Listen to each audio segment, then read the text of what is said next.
Welcome everyone to this week's History in a Movie presentation. My name is Matt. You might know me. I'm the head of Reference and Adult Services here at Moffat Library. We've run a couple of movie programs here in the past. Usually it's just me talking, which is fine. But considering that the movies that we're showing in this series are history oriented, I figured it would be great to kind of bring in experts from the field to kind of maybe explain a little bit about the background of the film, or at least the time period in which it's set, and maybe give you some ideas on like where to go yourself if you were interested in learning more about the time period in which the film was the context of the film and kind of the events of it. Historians and movies kind of have an interesting relationship. There's, obviously not every film is historically accurate. But at the same time, movies do have a way of kind of introducing us to periods and time periods and people and events that we might have not been interested in. And so this week's film is Meek's Cutoff. It's a fairly recent movie, and it's set in 1845 during the height of the Oregon Trail. And with me today is Maya Rook. Maya is an independent historian and now kind of an independent and academic historian, focusing on this time period along with other time periods in American history as well. And so with that, Maya, why don't you, do you want to kind of give us a little bit about your background and what got you interested in this time period to begin with? Sure, yeah. So the thing that really got me into this time period is the Donner Party. And I know that will come up today, even though we're sort of talking, I think, more broadly about the Oregon Trail. And for those of you who aren't familiar with the Donner Party, they were a group of pioneers in the 1840s who got stuck in the Sierra Nevada mountains and resorted to cannibalism. So it's this kind of dark aspect to history. And I'm really drawn to these parts of our past that we kind of keep coming back to because there is some kind of darkness there, some kind of mystery. This is a time in the 1840s of manifest destiny, this American dream of going westward. And something like the Donner Party is flipped on its head. It's like, the nightmare of the American West. And so I'm really interested in exploring all those different elements. And then the larger framework of the Oregon Trail, the California Trail, heading westward is also just fascinating. There's so many different things happening. So I'm excited to talk about them today. Well, good. I'm really glad. And, when we were coming up with the series, you were kind of like one of the first to like jump on board when you saw this film. So, or when you saw this film was going to be featured. So you can't really think of like a better person to kind of do it when somebody just is so completely immersed in it themselves. With that, so our first question is, and you kind of hinted at it a little bit, just now, but so this film was set in 1845, and so the United States at this time, obviously, we're seeing, westward expansion. Anybody who is a student of history or even went through high school history, learned about this time period. Can you tell us a little bit about the factors that led to migration west during this time and why it seemed to kind of explode at this point as opposed to maybe earlier points in America's history?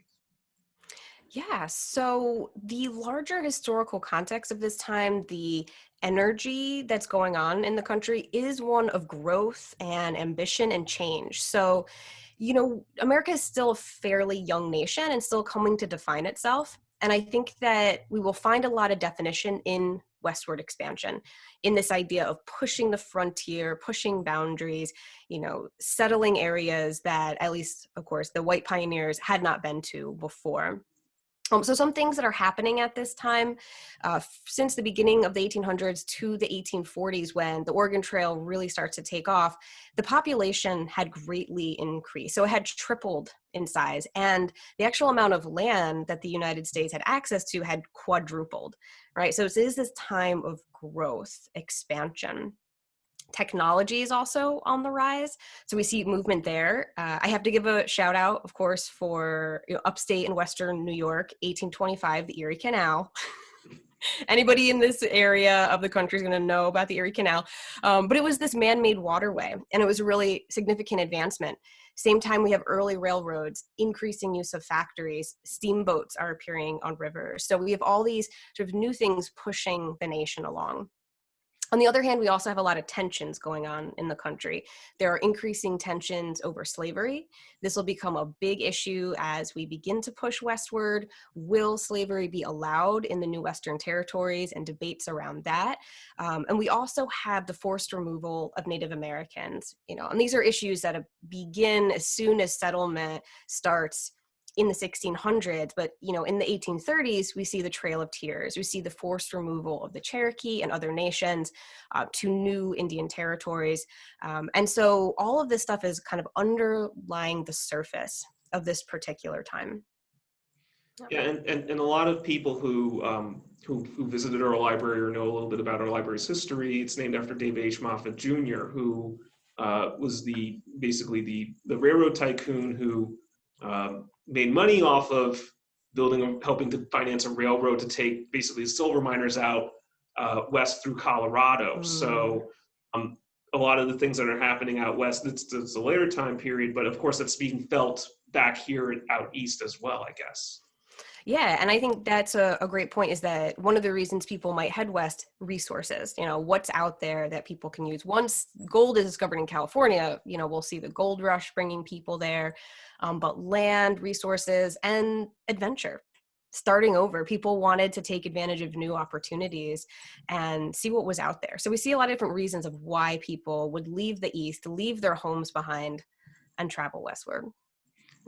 Good point, Saul. So, because so now we're talking about, again, it's not just like, yes, you have this monolith of people, European people moving west, but of course, each of those, wagon trains are made up of individual families or individuals themselves that are looking to make the way out west. So how would a family prepare to embark on a journey along the Oregon Trail? And what were some of the dangers that they should be aware of if they were planning to, make that leap forward?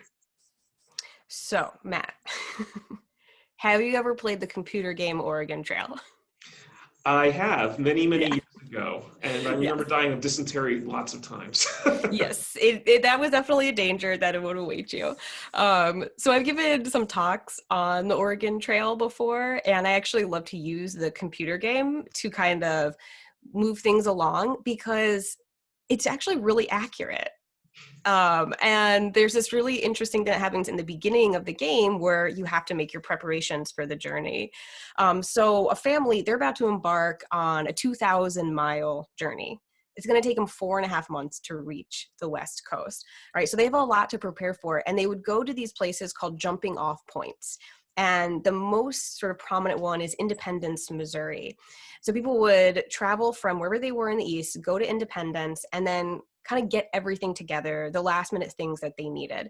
So just like in the game, you have to buy things like spare parts for your wagon, ammunition, food. You're going to want to be stocked up on things like cornmeal, all right, rice, flour, beans, different sort of staples for the trail. You're going to need clothing. You need to buy oxen. And if you can't afford oxen and a wagon, then you would have to get a hand cart.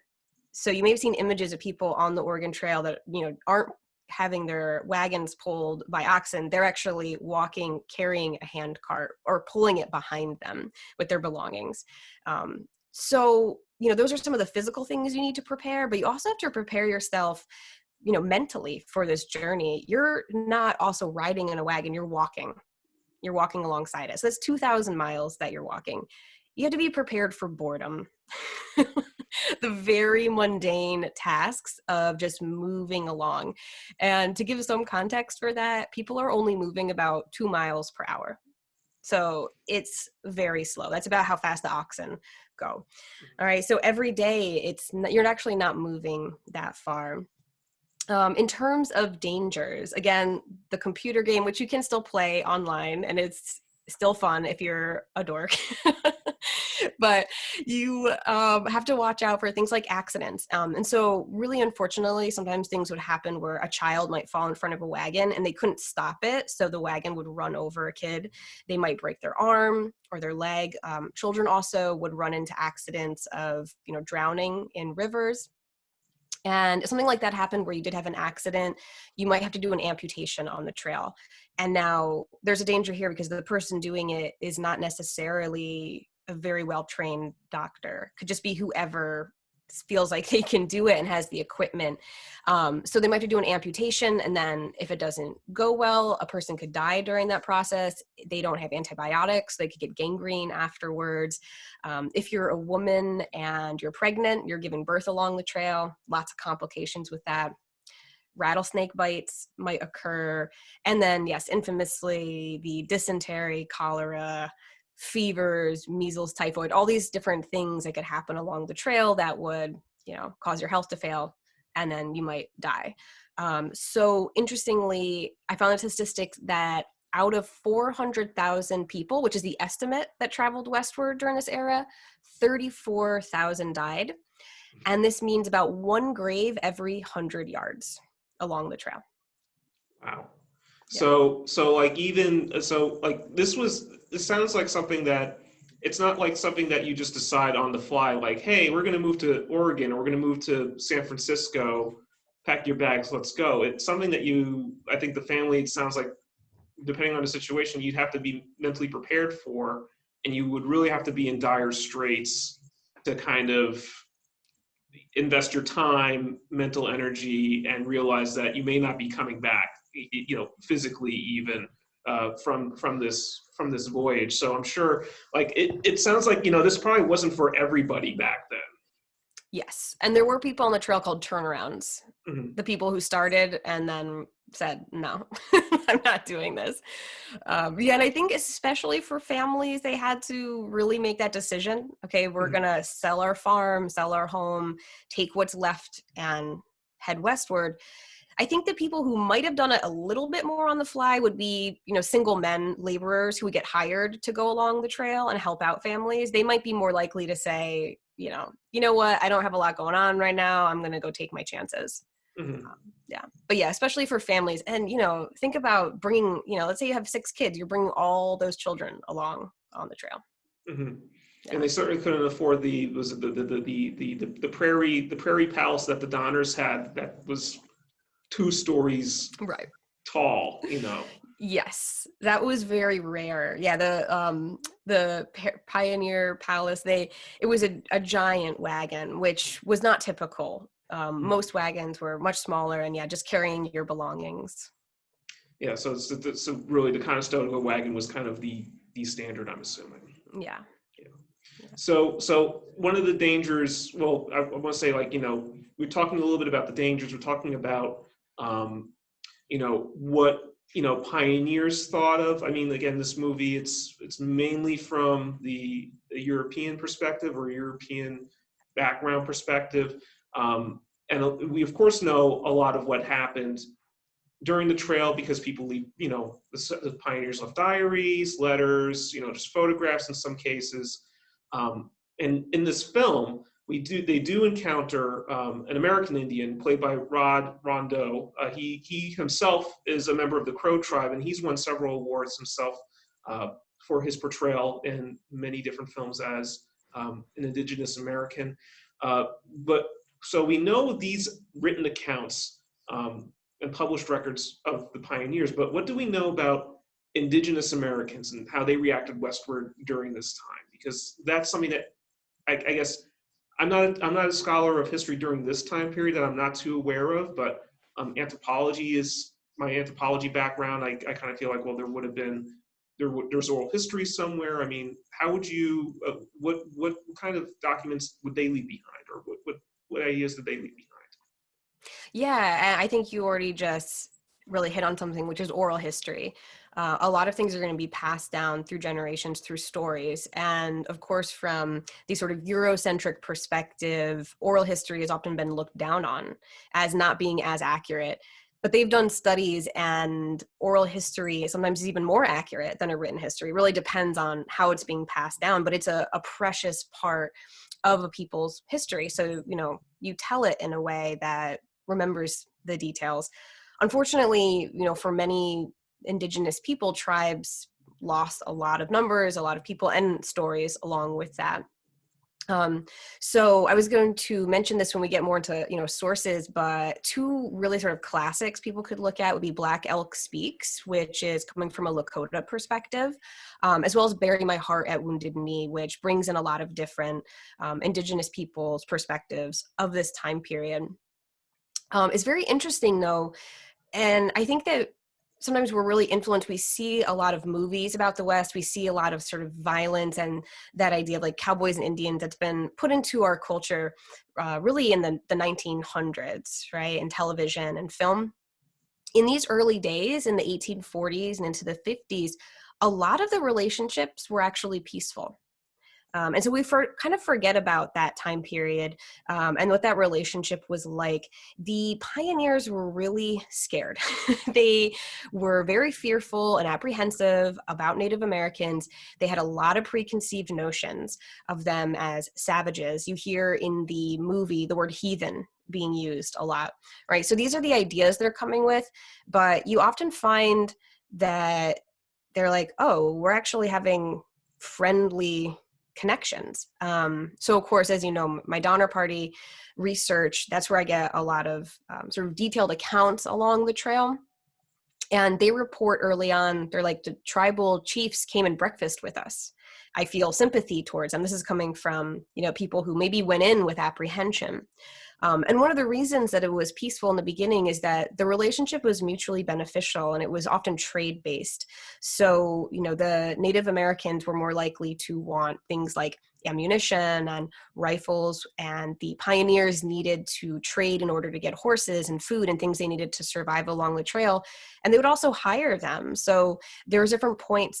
There's one place called the Snake River Crossing, really dangerous location, and Shoshone guides could be hired to take people across. You mentioned the Crow tribe, right, which is represented in the film Meek's Cutoff, and it was actually the Crow who told early fur traders how to cross the continental divide, where to go to make it easier. So in these early days, there is a lot more of peaceful relations. It's going to be in the 60s and 70s that warfare is really going to start to erupt. And a lot of this is, more and more pioneers are coming westward. There's a taking of resources, and it's no longer a peaceful approach, right?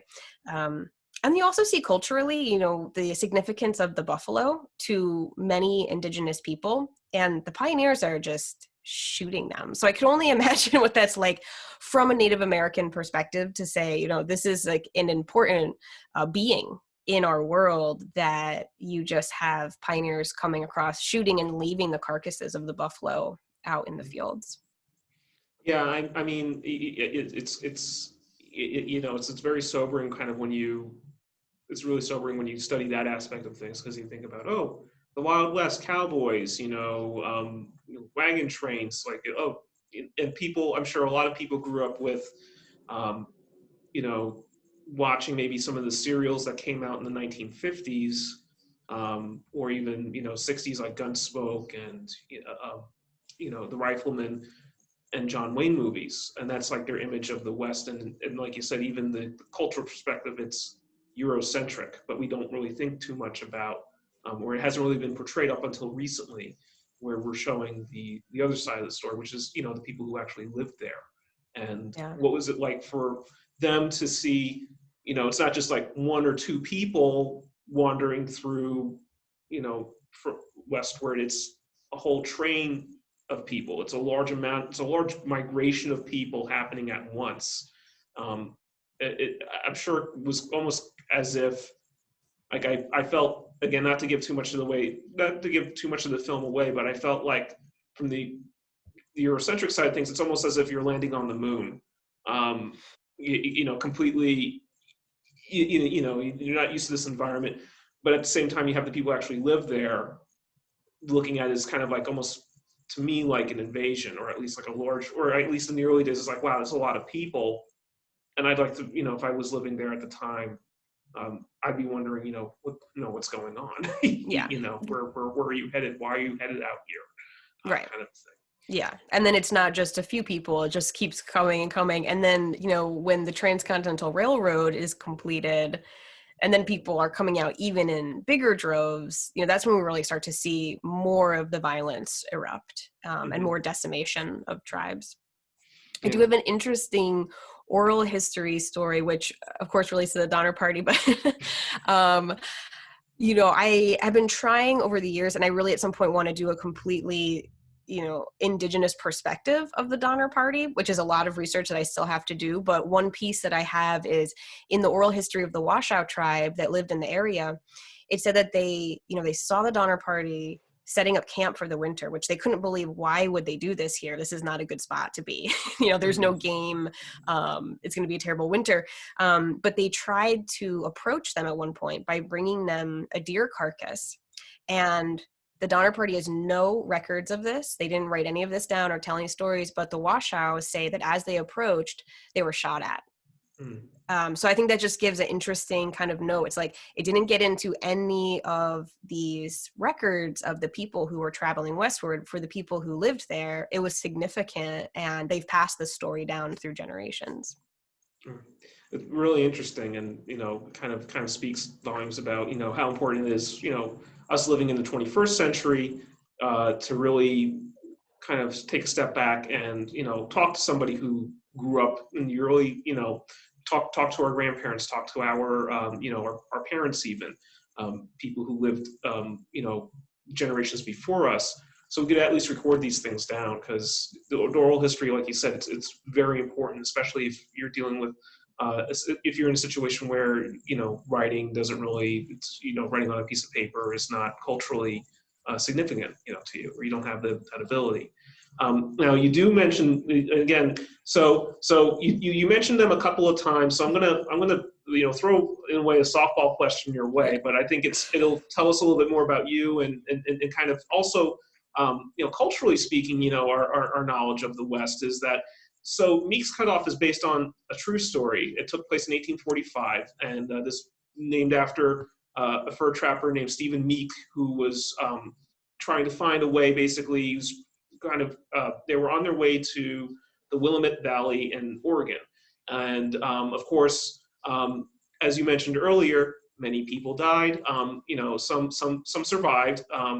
One of them, I believe, was a Terwilliger. He actually was from Ulster County, New York, not too far from us, and he ends up settling out there, becomes somewhat of a big shot, which I thought was interesting. But many of us know about the Donner Party and of 1846 and 47, which happens a year after the time in which this film is set. Why do we have a fascination with this particular wagon train, which compared to the many others that embarked west, and I'm sure not as awfully fatal as the Donner Party, but still fraught with danger and a lot of the similar circumstances that you brought up before. Why, what's the context here, and why are we so fascinated by that? Yeah, I mean, I think that the reason why people are so drawn to it is the sensationalism of the cannibalism. And right off the bat, for those who did survive the Donner Party, and to give some context, 81 people were trapped that winter and 45 of them survived. So, they lost about half of their party. But as soon as they reached safety, the stories came out, the newspapers came out, and they turned it into this really extreme story and very, very sensationalized, even though also cannibalism has occurred for survival and other circumstances as well. But for this particular one, it became this big piece of news. So I think right off the bat, people were drawn to that sensationalism. And then as time has passed, we just keep returning to it. And the cannibalism aspect seems to be what sparks people's interest. So as I mentioned, I do some events. They're called History Happy Hour. And Donner Party is one of my most popular topics. And the reason why is people are like, I want to know about the cannibalism. But it's not what holds their attention. As soon as they start learning about, and I've sort of tricked people sometimes where, I draw them in because I'm like, we're going to talk about the cannibalism. And then I spend a good portion of the talk just leading us along the Oregon and California trail and getting into the minutia of daily life and what the trail was like and the difficulties they encountered. And that's the stuff that people find really interesting. So I think that they actually, in some ways, might be more interested in the trail in general or in the survival aspects. But it's the cannibalism that draws people in because it's so taboo. You know, it's Mhm. the biggest food taboo there is, and it's the thing that you're not supposed to eat, right? So people want to kind of peer at that from afar, and I think that's what really draws people to it. Yeah, kind of like how I mentioned earlier about historical movies. They could be good or they could be bad, but regardless, if even the bad ones, like if that sparks something in you to kind of explore more and learn about it. It's just unfortunate that in a way the cannibalism, somebody this it was and again it was for the most it was survival. They you have nothing left but that, and to just carry on. And so it's interesting in a morbid way. That seems to be the fascination with that. But it's good to know that that's kind of the entry point to, well, here's the circumstances that happened over the course of that. So in this film, we see also, not just Indigenous Americans. We also see women kind of focus on women, which is nice for a change, because you're used to, I guess I'm used to in a lot of westerns, it's gun-toting men, and they're shooting deer or they're shooting each other, and they're kind of supposed to be the tough guys. But we really see women in this film take on an important role. And so were there differences between how women were treated or saw themselves out east versus the Western frontier? I mean, was there a shifting change, or um, is that just kind of a modern perception of things? Yeah, I love looking at this from the perspective of women. And this time period, also mid 1800s, we often talk about gender in this time as being in the private and the public sphere. So sort of understanding men and women's roles through these two spheres, that men are the ones who are out in the public and taking on roles that are, going to change the way that society is. From more of that sort of outside perspective, whereas women are supposed to be ideally in the private sphere and at home and caring for children and caring for the household. So we see a lot of discussions of gender during this era around that. And I was thinking about this in the context of the West. And even though you still see a gender division of tasks as people head out West, those private and public spheres kind of dissolve. Right? I mean, especially when you're on the trail, how do you have that? And so I think that even though people also did kind of do things to try to hold on to certain elements, just by necessity, they couldn't. And I think that you see women having to take on roles that they wouldn't normally, because that's what the time called for, and having to take risks and having to do things that maybe a man would normally do. And think about, if you're on the trail and your husband dies, then you have to kind of step into certain roles. So I like to think about that as a sort of blurred boundary. And I think the frontier itself is this blurring of boundaries, of this pushing in a new direction. And I think we see that with gender as well. And I have seen that once people become settled in the West, also communities are being built from the ground up. So women were more likely to take on more of a public role in helping to build communities. Might be helping in building schools. For single women, you might see them working in brothels as prostitutes. So you might not think of that as the public sphere, but certainly a shift from what we see as sort of mainstream women in the East. And for some of them, independence as well. Hmm. Yeah. And certainly, the women, like, you're taking care of. They're in the domestic sphere. Regardless of where they are, really, they're taking care of their kids, primarily out east as well as out west. But you have the added dimension then when you're on the frontier and there's so few of you. Like, okay, I have to take care of my children, but I also have to make sure that we survive another night without being either, you know, uh, attacked by wildlife or we get sick. Like you really, it's like they had to do everything, in a way, while the men, attempted to, they would scout, they would try to look ahead, they would try to make sure that there was enough food and water for everybody, and they would have to make, maybe some difficult decisions. But really, the women had to kind of hold everybody together in a way. Yeah. And you kind of see that in this movie. Yeah, and I think it is, in some ways, you might think of it as an empowering time in that they had to expand their roles, Hmm. and um, You also see, I don't know if you've ever seen the television show Deadwood. Yes. Yes. So I was sort of investigating. I've only watched a little bit of it. I'm sort of slowly moving along. But who's real in the show and who's not? And one of my favorite people in the show is Calamity Jane, and that's a real person. And so you also have women who are blurring gender lines where they are the ones who are sort of with the cowboys or with outlaws and taking on those roles. And I don't think you see that as much. Or at least we don't hear about as much happening back east. And we're in this sort of open expanse of the West. So there's almost more possibilities for people. Yeah. So with that, because you mentioned Deadwood, and you did mention some really great resources like, Bury My Heart at Wounded Knee. What if somebody, when somebody watches this and let's say they want to really learn a little bit more about the time period itself, as I certainly did afterwards, what resources or books would you recommend to somebody who is interested in learning more about the West? And could certainly feel free to, tell us again about the ones that you mentioned before, or, at least westward expansion during the 19th century. I mean, what would you recommend? So one book that I came across in preparing for some of my Oregon Trail research, and I found it at my local library, so I'm not sure if you guys will have it, but it's called The Oregon Trail, An American Saga by David Dary. And I found it to be a really good, accessible kind of overview of the West. And then he gets more into detailed perspectives, brings in some firsthand accounts, tries to bring in what was happening with women, indigenous tribes. So it just has an all-around introduction to the Oregon Trail and this journey westward. I think that's a really great place to start. And yes, again, for Native American perspective, Bury My Heart at Wounded Knee, Black Elk Speaks, two really wonderful books, really classics, coming from this perspective. And for those of you who are interested in the frontier aspect, the meaning behind it, as I said in the beginning, I think this sort of I'm of the camp that it helps to define American identity.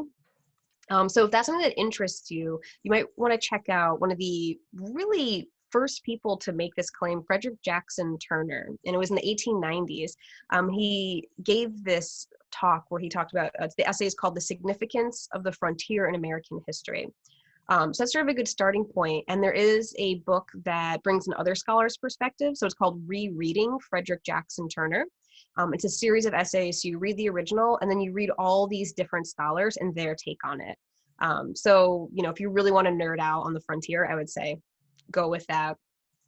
And I'm also a fan as a cultural historian of looking to the original sources, looking to the art of the American West. So Albert Bierstadt, spending time looking at how did he paint it? How did he portray it? How would that make people feel if they were in the East and they're, inspired to go West? You see these beautiful paintings, the photography of Ansel Adams, the work of Frederic Remington as another sort of artistic perspective you could look at.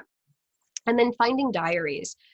So, I'm not sure what resources you have at your particular library, but there are compilations that have diaries, journal entries, and many of them are available online as well. So people have taken them and transcribed them and made them easily accessible. And then you can read those firsthand accounts. What was it like for a woman on the trail in 1843?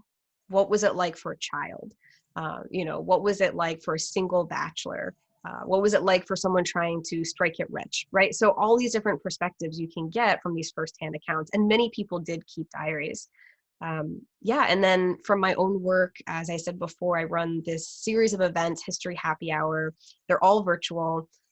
Two talks that apply to this particular topic today are the Oregon Trail, and I do a general overview and I kind of guide us along the trail. I take us through each step and what different days would be like, what you might encounter, and also the Donner Party. So if the Donner Party sparks your interest, I do have some books here. Desperate Passage by Ethan Rarick, excellent overview. And another favorite of mine is called Searching for Tamsen Donner.